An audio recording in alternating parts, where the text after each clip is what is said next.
नमस्कार. सर्व S T प्रवाशांना नमस्कार.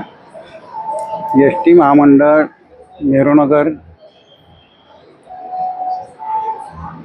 नेहरूनगर या डेपोच्या इथे मी आलेलो आहे. गेले 3 महिन्यापासून स्मार्ट कार्ड काढण्यासाठी फॉर्म भरून दिले. त्यांनी सांगितलं मॅचेस येत नाही आहे. इथे आलो तर त्या 3 वाजता या, 2 वाजता या, आणि एवढी लोकांची गर्दी आहे, इथे भीड आहे. पाहिलं तर लोकांना, आणि 60 वर्षाच्या 65 वर्षाच्या लोकांना तुम्ही पनिशमेंट द्यायला लागली काय एस टी महामंडळ? परिवहन मंत्र्यांनी याच्याकडे लक्ष दिलं पाहिजे.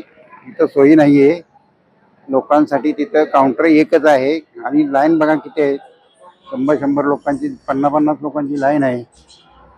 महिला इथे आलेल्या आहेत.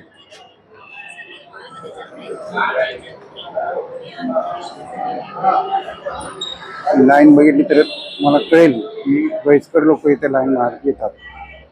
एवढ्या लोकांची लाईन आहे. एक माणूस आहे, तो माणूस तो कामावर नाही आला, आज येणार नाही, उद्या येणार नाही.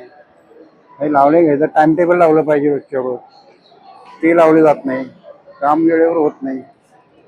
मग ही कशाला सरकारनं हा ज्येष्ठ नागरिकांना जाणून बुजून त्रास द्यायचं काढले का?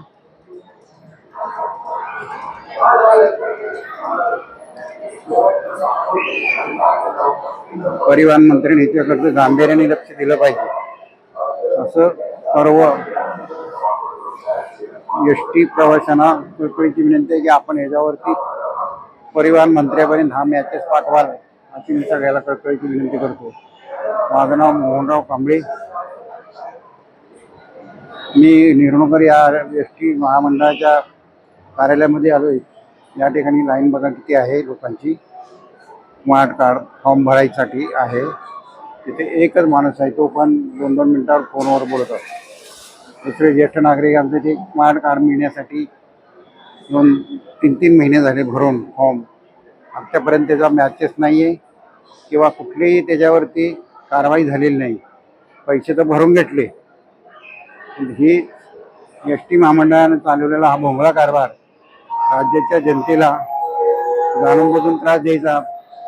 ज्यावेळेस तुम्हाला इलेक्शन लढायचं असतं त्यावेळेस तुम्ही सगळ्या सुविधा करता. इलेक्शन आता तुम्हाला माहिती आहे, 2029 पर्यंत कुठलंही इलेक्शन नाही, आणि लोकांना चिठ्ठ्या बनवायचं काम काढले. हे बरोबर नाही. परिवहन मंत्री आणि सरकारने ह्याच्यावरती गांभीर्याने लक्ष घेतलं पाहिजे. अन्यथा ज्येष्ठ नागरिकांना आंदोलन करायचं वेळ येऊ शकते, आणि ते करू आम्ही. सगळ्यांचं लक्ष वेधण्याचं काम करतोय. ज्येष्ठ नागरिक इथं येऊन सकाळपासून लाईनमध्ये उभा आहेत, बिगर चहा पाण्याचे, बिगर. हे बरोबर नाही. ज्येष्ठ नागरिकांना त्रास देत आहे. त्यांना जेवढ्या इजा भोगावे लागते ते सरकारला भोगल्याशिवाय पर्याय नाही. असं नाही केलं पाहिजे. करायचं होतं तर तुम्हाला सगळे ऑनलाईन झाले आज, आणि मग तुम्ही ऑनलाईन करून घ्यायला पाहिजे होतं. का नाही केलं ते? सर्व एस टी प्रवाशांना नमस्कार. सर्वांनी त्याची दखल घेऊन परिवहन मंत्र्यापर्यंत ही मॅसेज पोचवाला अशी विनंती करतो. धन्यवाद.